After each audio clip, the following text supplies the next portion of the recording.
Hello दोस्तों, welcome back to my channel craze for study. दोस्तों, आज के वीडियो में हम पढ़ने वाले हैं क्लास 6 का सिविक्स लेसन 5 हम स्टार्ट कर रहे हैं। इस चैप्टर का नाम है हमारी सरकार। तो सबसे पहले तो यहाँ पे आपको कुछ लाइन दिख रहा होगा, जैसे कि न्यूज़ में आप लोगों ने देखा हो कि हेडलाइन रहता है, वैसे ही यहाँ पर भी न्यूज़ का ही लाइन दिया गया है। तो आज के वीडियो में हम इस चैप्टर को पढ़ेंगे, देन हम नेक्स्ट वीडियो में इस चैप्टर में दिए गए सभी क्वेश्चन को सॉल्व करेंगे। इस चैप्टर के अंदर भी बहुत सारे क्वेश्चन हैं जिसको हम अगले वीडियो में सॉल्व करेंगे। तो चलिए हम पहले इस चैप्टर को पढ़ते हैं। तो यहाँ पर आपको एक सेंटेंस दिख रहा है, एक क्वेश्चन है सरकार क्या है। तो इसको समझाने के लिए हमें ये पढ़ना होगा। तो पहले हम इसको पढ़ते हैं। विभिन्न क्षेत्रों से संबंधित निर्णय लेने एवं काम करने के लिए सरकार की ज़रूरत होती है। ये निर्णय कई विषयों से संबंधित हो सकते हैं। सड़क और स्कूल कहाँ बनाए जाएं, अधिक से अधिक बच्चे स्कूल कैसे पहुँचें, बहुत ज़्यादा महंगाई हो जाने पर किसी चीज़ के दाम कैसे घटाए जाएं, अथवा बिजली की आपूर्ति को कैसे बढ़ाई जाए आदि। सरकार कई सामाजिक मुद्दों पर भी कार्रवाई करती है। सरकार गरीबों की मदद करने के लिए कई कार्यक्रम चलाती है। इनके अलावा वह अन्य महत्वपूर्ण काम भी करती है, जैसे डाक, तार, फोन एवं रेल सेवाएं चलाना आदि। सरकार का काम देश की सीमाओं की सुरक्षा करना और दूसरे देशों से शांतिपूर्ण संबंध बनाए रखना भी है।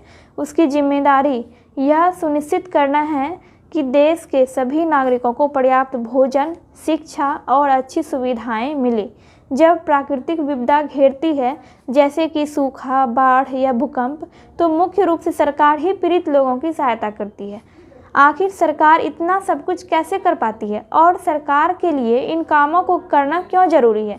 जब लोग इकट्ठे रहते हैं और काम करते हैं तो कुछ हद तक सामूहिक व्यवस्था की ज़रूरत होती है। इसके लिए कई आवश्यक निर्णय लेने होते हैं। कुछ ऐसे नियमों की ज़रूरत होती है जो सब पर लागू हो। तो सरकार को हर बातों का ध्यान रखकर ही कोई भी नियम बनाना पड़ता है और वे उन्हीं नियमों को लागू करते हैं जो कि देश का कोई भी नागरिक जो है अपना सके और जो नियम सबके लिए एक बराबर हो, समान हो।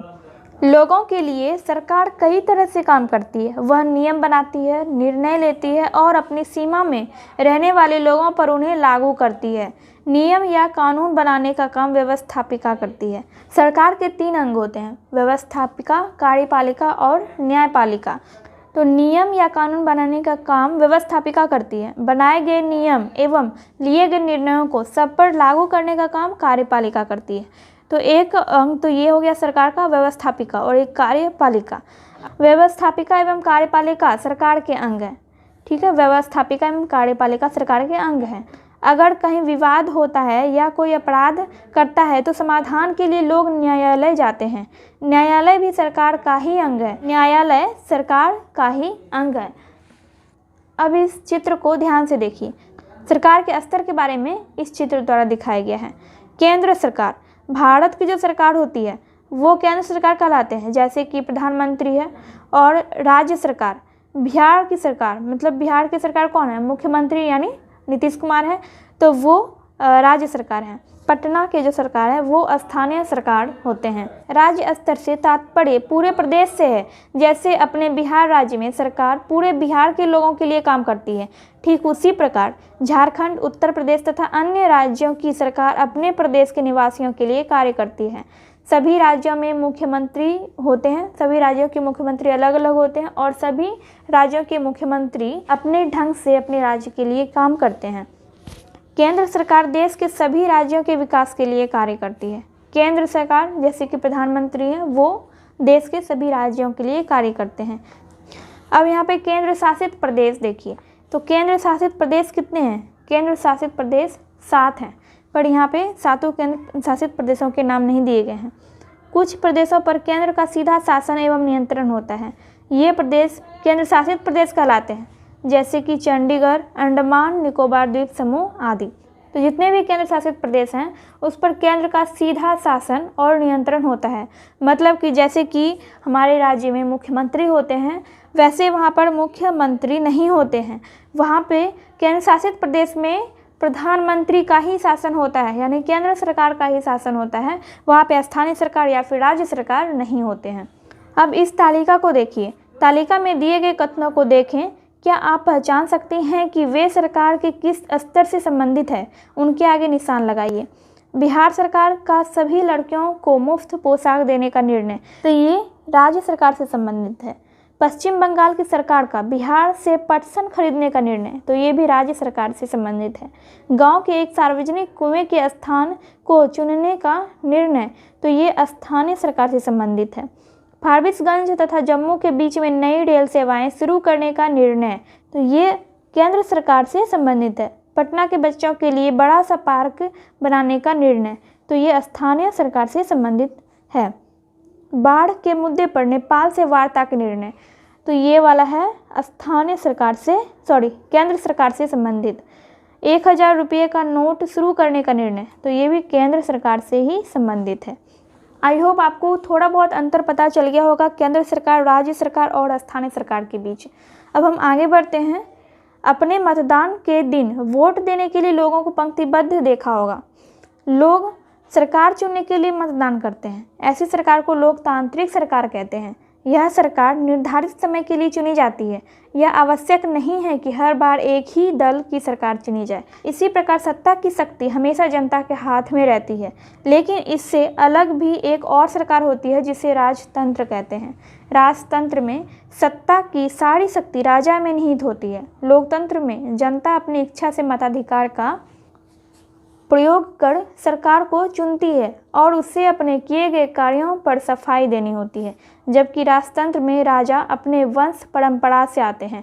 वे स्वयं निर्णय लेते हैं जिनके लिए उन्हें कोई सफाई नहीं देनी पड़ती। लेकिन भारत जो है लोकतांत्रिक देश है, तो यहाँ पर सरकार जनता चुनती है। यहाँ पे कोई राजा नहीं है, बल्कि जनता के द्वारा सरकार चुनी जाती है। जनता के द्वारा और जनता के लिए ही यहाँ पे सरकार चुनी जाती है। भारत एक लोकतांत्रिक देश है। लोकतंत्र की प्रमुख बात यह है कि इसमें जनता अपना प्रतिनिधि मतदान के द्वारा चुनती है। वही प्रतिनिधि शासन भी चलाते हैं। लोकतंत्र की महत्वपूर्ण बात यह है कि लोग खुद सरकार में अपने प्रतिनिधि द्वारा शामिल होकर शासन करते हैं। लोकतंत्र में सभी वयस्क लोगों को चुनाव प्रक्रिया में शामिल होने का अधिकार है। अब क्वेश्चन है कि लोकतंत्र के विचार कैसे आए। हमारे देश में स्वतंत्रता के पूर्व अंग्रेजों का शासन था, जिसमें सरकार बिना लोक प्रतिनिधित्व के चलाई जाती थी। स्वतंत्रता संग्राम के दौरान स्वराज की मांग की गई कि भारत के लोग खुद अपनी सरकार चला सकते हैं। वे अंग्रेजों के गुलाम नहीं बना रहना चाहते। कई वर्ष के संघर्ष के बाद अंग्रेजों ने देश के कुछ शिक्षित एवं संपत्तिशाली व्यक्तियों को मत के प्रयोग का अधिकार दिया था। देश के गरीबों, अशिक्षितों, औरतों एवं अभिवंचित वर्ग के लोगों को वोट देने का अधिकार प्राप्त नहीं था। स्वतंत्रता संग्राम के दौरान सभी लोग उसमें शामिल हुए और यह विचार कि सभी को मत देने का अधिकार होना चाहिए बुलंद हुआ। इसी विषय में महात्मा गांधी जी ने 1931 ईस्वी में यंग इंडिया पत्रिका के माध्यम से कहा था, मैं यह विचार सहन नहीं कर सकता कि जिस आदमी के पास संपत्ति है वह वोट दे सकता है, लेकिन वह आदमी जिसके पास चरित्र है पर संपत्ति या शिक्षा नहीं, वह वोट नहीं दे सकता है। जो दिन भर अपना पसीना बहाकर ईमानदारी से काम करता है वह वोट नहीं दे सकता, क्योंकि उसने गरीब आदमी होने का गुनाह किया है। तो ये सेंटेंस जो है महात्मा गांधी जी के द्वारा कही गई थी यंग इंडिया पत्रिका के माध्यम से। लोकतांत्रिक देशों में सभी महिलाओं को मत देने का अधिकार होना चाहिए, जिसे प्राप्त करने के लिए दुनिया भर की महिलाओं को कई संघर्ष करने पड़े। अमेरिका तथा पश्चिम यूरोप में महिलाओं को पहले मताधिकार प्राप्त नहीं था। वहां वोट देने के अधिकार के लिए महिलाओं ने आंदोलन किया। उन्होंने जगह जगह पर अपने आप को लोहे की जंजीरों से बांधकर प्रदर्शन किया। वे जेल गई और भूख हड़ताल पर बैठी। इस प्रकार पूरे विश्व में महिलाओं को वोट देने का अधिकार का विचार फैला।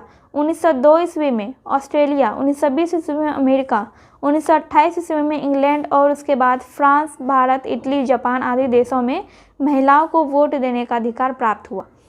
स्वतंत्रता संग्राम के दौरान किए गए संघर्षों एवं समानता के विचार के कारण वर्तमान समय में भारत में सभी औरतें व मर्दों, अमीर या गरीब तथा अभिवंचित वर्ग के लोग मत दे सकते हैं। महिलाओं को वोट देने का अधिकार स्वतंत्रता संग्राम के बाद ही मिला। इनमें कोई विभेद नहीं है। इसी अधिकार को सार्वभौम वयस्क मताधिकार कहा जाता है। सार्वभौम वयस्क मताधिकार यानी कि सभी वयस्क लोग जो हैं, चाहे वो औरत हो या फिर मर्द हो, सभी मत दे सकते हैं, यानी वोट दे सकते हैं। तो उसी को सार्वभौम वयस्क मताधिकार कहा जाता है। अब है लोकतांत्रिक सरकार के मुख्य तत्व। लोकतांत्रिक सरकार 3 आधारभूत सिद्धांतों पर काम करती है। लोगों की भागीदारी, समस्याओं का समाधान, समानता एवं न्याय इसके प्रमुख सिद्धांत हैं। अब यहाँ पर है भागीदारी। तो इसमें लोगों की भागीदारी क्या होती है, कैसे होती है? चुनाव में वोट देकर हम अपने प्रतिनिधि चुनते हैं। यह प्रतिनिधि ही लोगों की तरफ से निर्णय लेते हैं। यह मानकर चला जाता है कि प्रतिनिधि निर्णय लेते वक्त लोगों की ज़रूरतों और मांगों को ध्यान में रखेंगे। सभी सरकारों को एक निश्चित समय के लिए चुना जाता है। भारत में यह अवधि 5 वर्ष की है, यानी कि जब कोई सरकार बनता है तो वो 5 वर्ष के लिए बनता है। 5 वर्ष के बाद फिर से चुनाव होता है। एक बार चुने जाने के बाद सरकार 5 वर्ष तक सत्ता में रहती है। सरकार का सत्ता में बने रहना तभी संभव है जब लोग उन्हें चुनें। चुनाव का समय लोगों के लिए वह घड़ी है जब वे लोकतंत्र में अपनी ताकत को महसूस करते हैं। इस तरह से नियमित चुनाव होने से लोगों का सरकार पर नियंत्रण बना रहता है। वोट देने के अलावा लोकतांत्रिक सरकार के निर्णयों और नीतियों में लोगों के भाग लेने के और भी कई तरीके हैं। लोग सरकार के कार्यों में रुचि लेकर और उसकी आलोचना करके भी अपनी भागीदारी निभाते हैं। यदि सरकार जनता के कार्यों को सही रूप से नहीं करती हो तो जनता पत्र लिखना, ज्ञापन देना, धरना, जुलूस, हड़ताल, हस्ताक्षर अभियान, कोर्ट में केस करना, सत्याग्रह आदि तरीकों का उपयोग करती है। इन माध्यमों द्वारा वे अपनी बात सरकार तक पहुंचाती है। इस तरह लोकतांत्रिक सरकार में जनता सरकार बनाने से लेकर सरकार के कार्यों की समीक्षा में भागीदार रहती है। तो यहाँ पे लोगों की भागीदारी को समझाया गया है। तो जनता में इतनी ताकत होती है कि अगर वो सरकार बना सकती है तो सरकार को हटा भी सकती है। तो यहाँ पे जो ये फिगर है ये धरना और आंदोलन का फिगर है। धरना एवं आंदोलन करते हुए लोगों का चित्र दिखाया गया है। अब यहाँ पे समझाया गया है कि विवादों का समाधान किस तरह से होता है। हमारा देश लोकतांत्रिक है। यहाँ विभिन्न प्रकार के विवाद उत्पन्न होते रहते हैं। इसके कई कारण हो सकते हैं। उदाहरण के लिए दूसरों के हितों का ख्याल न रखना, आपसी समझ न होना, किसी और की भाषा या क्षेत्र को नीचे देखना आदि। कई बार लोग सरकार के निर्णयों से असहमत होते हैं तथा इससे भी विवाद उत्पन्न होता है। सरकार की जिम्मेदारी होती है कि वह विवादों का समाधान करे ताकि वह हिंसा का रूप नहीं ले। तो एक कहानी के द्वारा इस चीज़ को समझाया गया है कि विवादों का समाधान लोग किस तरह से करते हैं। तो चलिए हम इसको पढ़ते हैं। ग्राम पंचायत नवहट्टा सहरसा में राम प्रवेश रहते हैं। तो राम प्रवेश किसी व्यक्ति का नाम है। बगल के गांव के अब्दुल उनकी फसल को काट कर ले गए। अगले दिन राम प्रवेश को पता लगा तो उसने अब्दुल के घर जाकर बात की। अब्दुल ने उस जमीन को अपनी ज़मीन बताई। इस कारण विवाद और गहरा गया। लौटकर राम प्रवेश ने सारी बातें ग्राम प्रधान को बताई। वहाँ घनश्याम भी मौजूद था। उसने बिना तथ्य को समझे गांव वालों को भड़का दिया, जिससे सामाजिक एवं सांप्रदायिक सौहार्द बिगड़ने लगा। गांवों के लोग एकत्रित होकर स्थानीय थाना को इसकी सूचना दी। स्थिति की गंभीरता को देखते हुए थाना प्रभारी ग्राम पंचायत के मुखिया से विचार विमर्श कर विवाद को सुलझाने के लिए तत्काल सभी लोगों को घर जाने को कहा तथा दोनों पक्षों को अगले दिन आने का समय निर्धारित किया। इस बीच थाना प्रभारी ने कर्मचारी को बुलवाया तथा पता किया कि यह जमीन किसकी है। कर्मचारी ने बतलाया कि यह जमीन अब्दुल की है। अगले दिन दोनों पक्षों को बैठाकर विवाद का समाधान शांतिपूर्ण तरीके से किया गया तथा घनश्याम को कड़ी हिदायत दी कि वह अफवाह न फैलाए।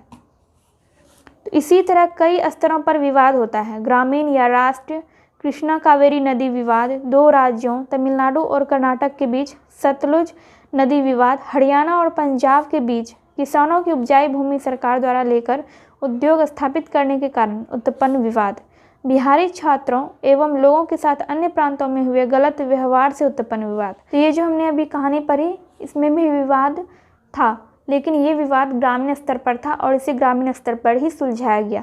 लेकिन अगर कोई विवाद राष्ट्रीय स्तर पर हो तो उसे राष्ट्रीय स्तर पर ही सुलझाया जाता है। समानता और न्याय के बारे में यहाँ पे बताया गया है। हम लोग स्वतंत्र देश के नागरिक हैं, लेकिन हमें पूरी स्वतंत्रता तब मिलेगी जब सभी को जीने के लिए समान अवसर प्राप्त हो। असमानता समाज द्वारा उत्पन्न होती है, जैसे छुआछूत, लिंग भेद, आर्थिक अवसर की असमानता आदि। आमतौर पर घरों में लड़के और लड़कियों में भी विभेद किया जाता है। लड़कों को परिवार में अधिक अवसर दिया जाता है। शादी, विवाह, भोज भंडारा में खास समुदाय एवं वर्ग के व्यक्तियों को अलग बैठाकर खिलाया जाता है। धीरे धीरे समाज में जागरूकता आ रही है और ऐसी घटनाएं कम होती जा रही है। समानता बिना न्याय संभव नहीं है। लोकतांत्रिक सरकार समानता एवं न्याय के लिए कटिबद्ध होती है। सरकार द्वारा कानून के माध्यम से महिलाओं को विशेष दर्जा देकर समान अवसर प्रदान किया गया है, जैसे कि पैतृक धन संपत्ति में समान बंटवारा। जैसा कि आप लोग जानते होंगे कि अब लड़कियों को भी अपने पिता की संपत्ति में से उन्हें भी हिस्सा मिलता है। पहले ऐसा नहीं होता था, तो ये नियम कुछ सालों से लागू हुआ है। लड़कों को समाज में अधिक महत्व दिया जाता है, जबकि लड़कियों को कम महत्व दिया जाता है। यह गलत एवं अन्यायपूर्ण है। इस पर सरकार ने विशेष ध्यान देते हुए लड़कियों की शिक्षा हेतु यानी शिक्षा के लिए सरकारी विद्यालयों एवं कॉलेजों में फीस खत्म कर दी है। उनके लिए पोशाक योजना आरंभ की गई है। उसी तरह महादलित बच्चियों पर भी सरकार ने विशेष ध्यान रखते हुए पोशाक के साथ साथ छात्रवृत्ति योजना प्रारंभ किया है, ताकि उन्हें भी समान अवसर मिल सके। सरकार नियम कायदे बनाती है। कोई व्यक्ति यदि किसी दूसरे व्यक्ति की संपत्ति को क्षति या नुकसान पहुंचाता है, उसकी चीज़ें चोरी करता है, तो सरकार द्वारा बनाए गए कानून के तहत उसे न्यायालय की प्रक्रिया द्वारा दंडित किया जाता है। सरकार को भी अपने बनाए नियमों का पालन करना होता है। उदाहरण के लिए, यदि लोगों के साथ जबरदस्ती होती है या उनका रोजगार या जमीन छीनी जाती है, तो उन्हें यह अधिकार है कि वह सरकार के विरुद्ध न्यायालय में जा सकते हैं। जो नियम सरकार ने लोगों के लिए बनाया है, वही नियम सरकार पे भी लागू होता है। लोकतांत्रिक सरकार लोक कल्याण की भावना पर आधारित होती है, जो स्वतंत्रता, समानता, न्याय एवं बंधुत्व की अवधारणाओं को प्रश्रय देती है। सो फ्रेंड्स, आई होप आपको ये चैप्टर अच्छा लगा होगा। सभी बातें आपको समझ में आई होंगी। अगर आपको कहीं पे भी इस चैप्टर से रिलेटेड डाउट हो तो आप कमेंट सेक्शन में कमेंट करके पूछ सकते हैं। एंड वीडियो हेल्पफुल लगी हो तो वीडियो को लाइक कर दीजिएगा। चैनल पे पहली बार आए हैं तो चैनल को सब्सक्राइब करना मत भूलिएगा और बेल आइकन को भी प्रेस कर दीजिएगा, ताकि मैं जब भी वीडियो अपलोड करूं तो उसका नोटिफिकेशन आपको मिल सके। तो चलिए, मैं मिलती हूं आपसे नेक्स्ट वीडियो में।